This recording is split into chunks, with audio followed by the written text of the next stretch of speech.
Yeah, well, first, it's nice that the rivalry is seemingly back. Now, it's been one-sided the past 14 games. The Bears 1-13 against the Packers, but last year they get that win against us. We squeak away with a blocked field goal. Then this year they have a competent coach in Ben Johnson. So I like that it's finally back. To me, it's the biggest rivalry in sports, and it's seemingly going to be competitive again for the foreseeable future. And if we get good football games like that's what we're here to watch. And obviously, me being a Packers fan, I like it even more because we ended up with a victory. And I'm very proud of this football team and how they've been playing over the past month, because there was a lot of questions for this team.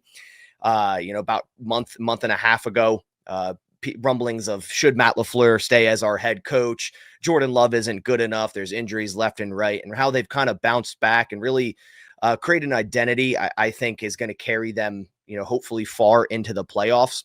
Now, it did start rough for this offense. We kind of drove down the field. Then Jordan Love threw one of those nasty interceptions that everyone seems to think like he throws all the time, but yet again, he only has like 4 on the year. But it was a disgusting one. But what I really like is after that disgusting interception, how he came back and responded, and how this offense responded. He didn't have that many more trouble or troublesome throws after that. He had the one to Bo Melton up the sideline that Bo had to OPI to stop. I think it was Nashawn Wright from intercepting it. But outside of that, Love has been absolutely on fire through November into December. Again, I'll joke about the whole Toyota-thon thing. He has been absolutely on fire. And right now to this point, he is a top 5 quarterback statistically. Every stat, every advanced metric showcases it. He's up there with Drake May and Matthew Stafford. He really is. And he's playing very, very well here in 2025. Now, more into this game, I was very impressed with how this defense really locked it down in the first half. I mean, they really shut down this Bears offense in the first half. They had nothing going. I think Caleb ended up with like 33 passing yards in the first half. I really liked seeing what Jeff Hafley was doing with disguised pressure packages, simulated pressures. He was really moving a lot around pre-snap, post-snap to kind of confuse Caleb, confuse that offense, and it was working. But then, of course, Ben Johnson, being the good coach that he is, started to adjust in the second half and started to say, hey, we can move them down low. We can have long, sustainable drives and try to wear them out. And then on top of that, you have the Packers going 3 and out the first couple of drives. The second half, our defense was extremely tired. And that's when the game started to turn in Chicago's favor. And I'm like, okay, now we have a game, because we're up 14-3 at half, started the ball in the second half. I'm thinking, hey, if we go down there and get any type of points, we could run away with this thing. Like, that's how that game felt. But then the Bears started to get that little bit of a curve there and really overpower the Packers in the trenches. Their offensive line is so much better, heaps and bounds better than it was last year. I really like what they did with Jonah Jackson, Joe Tooney, Drew Dahlman on the interior. Those are some great linemen, and they were really moving our defensive line there and really just getting easy yards on first down. I think the one drive they had was 17 total plays, which that's kind of been the recipe against the Packers. Hey, long, sustainable drives, control the clock, run the ball early and often, and keep the ball away from the Packers offense and tie in a couple 3 and outs, and you're in a good position there. Now, very, very impressed with a couple receivers on this Packers offense. Christian Watson's been absolutely on fire the past month. Then you have Bo Melton, who isn't even a receiver on our roster. He's a corner, catch a 45-yard touchdown on the Bears defense. So he's been stepping up with the absence of Matthew Golden, who did return in this game, but was kind of on a pitch count. So was Dontavian Wicks. Jaden Reed returned in this game. They got him involved early, so he's another factor to add into this offense. But yeah, with Caleb Williams, another thing is like early in this game, I feel like he was really off the mark. He was inaccurate. His timing was off, but he really started to lock in the second half. And I thought he made some amazing throws. I mean, you talk about a couple of them, the one to Kmet on the sideline, the one to, I think it was Zacchaeus in the end zone, went through Nixon's hands. Really started to lock in there at the end. Defense got tired. The Bears really started to find a rhythm on offense. I will say this. I don't know if you guys noticed or Nick, I want an actual response to this. Do you think Parsons is getting held like a lot of the time? Because I feel like he is.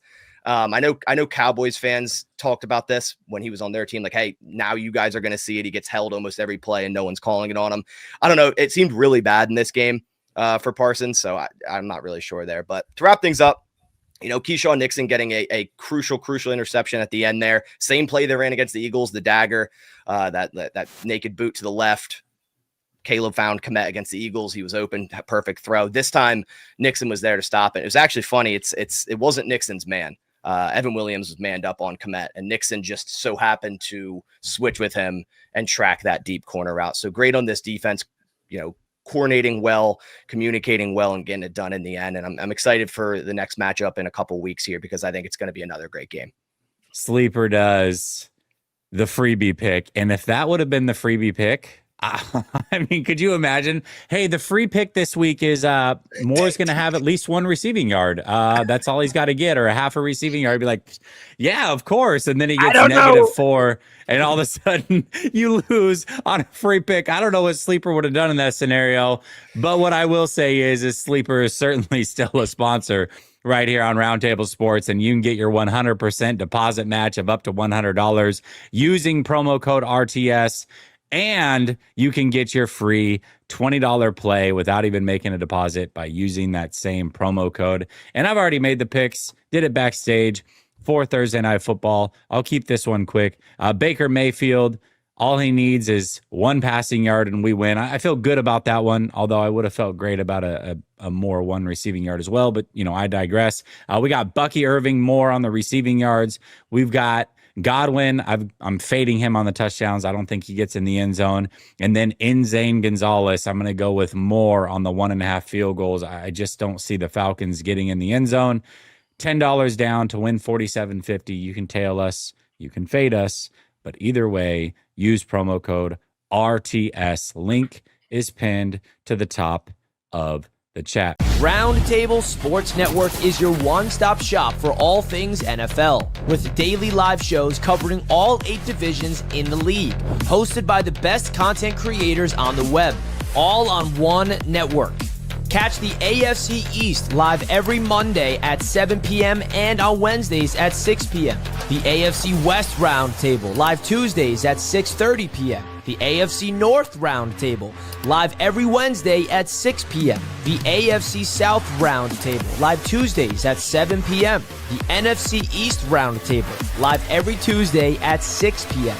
The NFC West Roundtable live at 9 p.m. on Tuesday nights. The NFC North Roundtable is at 6 p.m. on Wednesdays, and the NFC South Roundtable is live Tuesdays at 8 p.m. EST. And of course, fourth and forever, the flagship show of Roundtable Sports Network, covering all things NFL at 1 p.m. Eastern Standard Time on the Roundtable Sports YouTube channel. Real coverage, real fans.